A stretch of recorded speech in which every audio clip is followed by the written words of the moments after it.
on a un sujet qui est parfaitement compensé. Donc je vous ai dit qu'il était parfaitement compensé.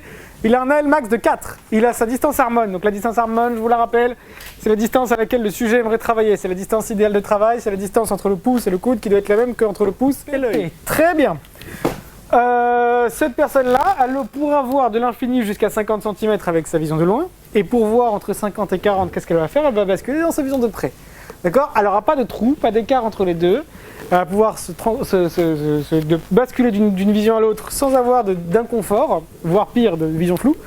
Donc un bifocal, ça lui suffira largement. D'accord? Je vous laisse déjà recopier tout ça. Inconfortable. Entre RP et CP, net et confortable. Et entre CP et PP, net et inconfortable. On voit quoi?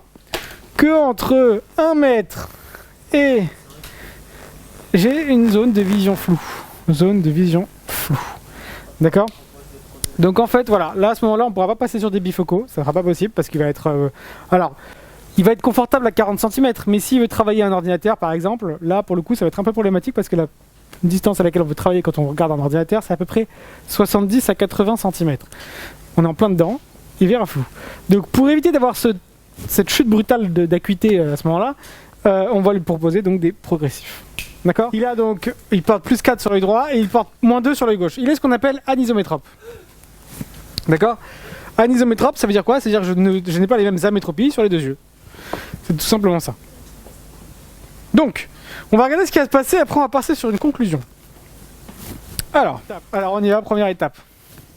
Je vais chercher R par rapport à L. Ensuite, je vais chercher R par rapport à H, deuxième étape.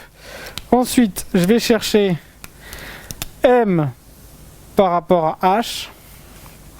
Non, excusez-moi. M par rapport à L d'abord.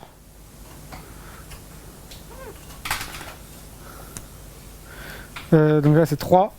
Et ensuite, je vais chercher M par rapport à H. 4. Voilà les 4 étapes que je dois faire. Et après, j'ai plus qu'à faire accommodation nécessaire est égale à R moins M. Donc on y va. Ça fera 2,50. D'accord? Donc, soit moyenne des deux, soit plus petite valeur quand la différence d'accommodation est inférieure à 0,5.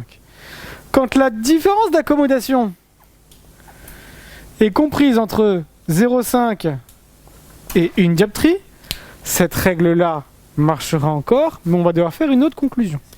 Par contre, quand la différence d'accommodation est supérieure à une dioptrie, alors, automatiquement, que de la plus petite valeur. D'accord? Que de la plus petite valeur des deux. Maintenant, qu'est-ce qu'on va devoir dire dans ces 3 propositions? La première proposition, c'est quand on a une différence d'accommodation entre les deux yeux qui est inférieure à 0,50, on va pouvoir dire que ce qu'on appelle la fusion est possible